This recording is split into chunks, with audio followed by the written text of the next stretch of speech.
Je suis Hélène Duguézou, je vis dans les monts d'Arrée, les montagnes usées de Bretagne, et je suis raconteuse d'histoires.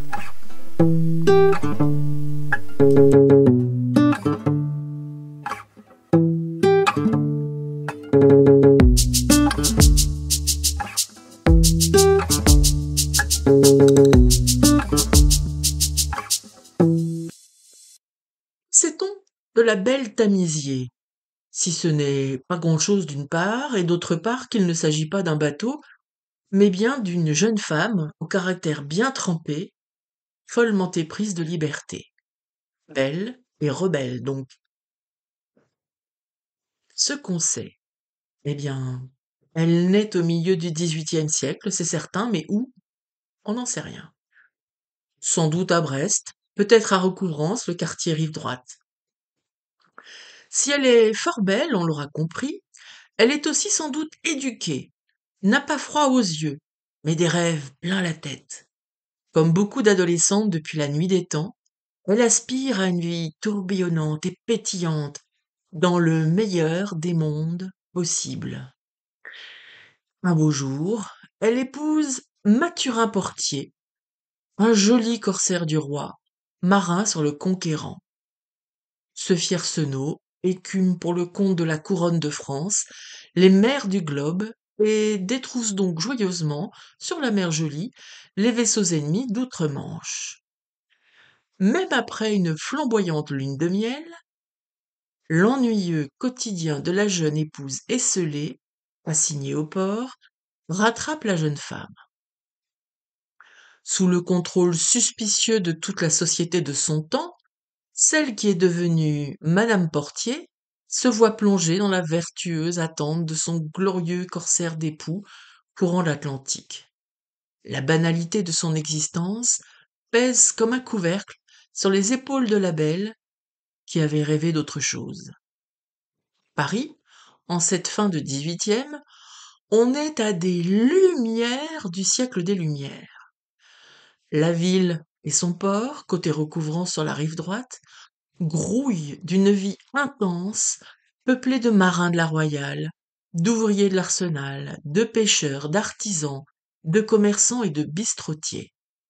Des prostituées, dont le nombre croissant inquiétait les autorités, profitent de cette manne et insufflent aux nuits brestoises festivité et légèreté, ce dont témoignent les 300 naissances illégitimes recensées. « Il faut les chasser, elles semblent revenir par-dessus les murs », déclarait le commandant de la marine royale à Brest en cette fin de XVIIIe. La belle Tamisier a donc vite fait de tomber à l'occasion dans quelques bras pour tromper son ennui et pimenter son existence. On ne lui en voudra pas, nous, de notre XXIe siècle.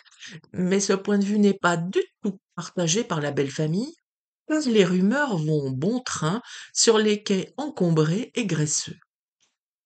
Beau papa Vincent, l'acrimonieux tambour-major de la ville de Brest, voit rouge et tente de remettre son indigne belle-fille dans le droit chemin. C'est peu de dire que les caractères de ces deux-là s'entrechoquent. On raconte en effet qu'en 1758, Vincent Portier, dit La Tulipe, fit monter les enchères d'une main de fer lorsque la question de ses émoluments fut abordée, négociant sa charge à hauteur de 120 livres, quand les autres tambours n'avaient jusque-là obtenu qu'à peine 24 livres. La Tulipe est donc quelqu'un d'autoritaire, occupant une situation sociale élevée et qui a fait pour sien l'adage selon lequel charbonnier est maître chez soi. Point de vue que ne partage pas du tout la belle Tamisier, on l'aura compris, poursuivit sa vie festive et de débauche, dira-t-on. La situation s'envenime le jour où l'on apprend que le corsaire cocu est mort noyé à Chesapeake lors de la bataille de Cap Henry, au large des côtes américaines, aux côtés de près de 60 autres corsaires embarqués comme lui sur le Conquérant, en un sinistre jour de mars 1780. Provoquant un scandale sans nom, la jeune veuve ne respecte pas les codes. Elle ne porte pas le deuil bien longtemps, trouve très vite des bras accueillants pour noyer son incertain chagrin, profiter de sa liberté retrouvée et sourire à la vie. C'est plus que n'en peut supporter beau papa la tulipe. Faisant jouer tous les leviers à sa disposition, et il a le bras long, il fait incarcérer la belle Tamisier au sinistre refuge de la Madeleine, afin de l'ôter du monde à jamais. Le lieu est épouvantable, on n'en doute pas une seconde. En 1736, Venelle-Saint-Malo, recouvrance donc à Brest, avait été édifié un établissement appelé Refuge Royal ou Refuge de la Madeleine, qui ouvrit ses portes afin de débarrasser Brest et sa région des filles mères, des prostituées, mais aussi des jeunes filles égarées, des libres penseuses, des femmes engagées, mais également des femmes mises au secret par leurs marins de mari durant leurs absences, une sorte de ceinture de chasteté grand format. Les sœurs Saint-Thomas de Villeneuve géraient ce bagne qui ne disait pas son nom, sans aucun état d'âme. Les pénitentes y travaillaient pour la royale 12 heures par jour, en tant que fileuses, tanneuses et étoupières, s'amendant ainsi de leur vie de débauche.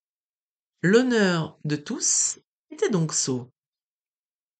Le 1er février 1782, la Tulipe et toute la société de son temps condamnent ainsi la jeune veuve à la mort civile et à l'oubli. Elle perd son nom d'épouse, reprend son nom de jeune fille, est mise au carcan, fouettée, marquée au fer rouge de la fleur de lys sur l'épaule droite, enfermée, du moins croit-on à jamais, dans ce qui ressemble à un cul de basse-fosse, dont on pense avoir jeté la clé au fond d'un puits. Ici, je vais faire mon carnaval, hurle-t-elle, avant que les portes se referment sur ses jupes et son épaule brûlée. Et de fait, elle y restera 10 jours, pas un de plus. Non mais. Le 10 février 1782, dimanche des Gras, le pénitencier de la Madeleine et l'église y attenant furent entièrement consumés. Ces édifices n'étaient séparés du port que par une petite maison, dont l'embrasement, si l'on avait réussi à le prévenir, se serait communiqué à des baraques voisines couvertes de toiles goudronnées.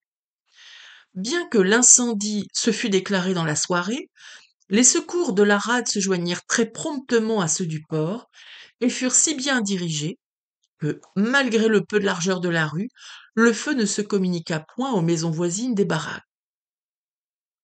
Le vent, orienté au sud-est, était heureusement faible. À 11 heures du soir, on était maître du feu. Plusieurs travailleurs furent blessés, et il périt 7 ou 8 femmes, voire 30, ce décompte n'étant sans doute pas considéré comme très important. Il est établi que le feu avait pris dans la cellule de la belle Tamisier, qui profita de la confusion pour prendre la poudre d'escampette. On dit que la vengeance est un plat qui se mange froid, eh ben pas cette fois-là. Quant au refuge royal, il ne sera jamais reconstruit, et toc. La suite de la vie de la belle Tamisier reste un joli mystère, et on peut prêter à cette icône féministe en colère toutes les vies, des plus radieuses aux plus légères. On l'imagine, grimé en homme, s'embarquer pour des terres lointaines, sur un vaisseau pirate porté par un vent de liberté, voguer par les mers du Sud, d'île en île, mais en fait on n'en sait rien. Vive la liberté et l'égalité!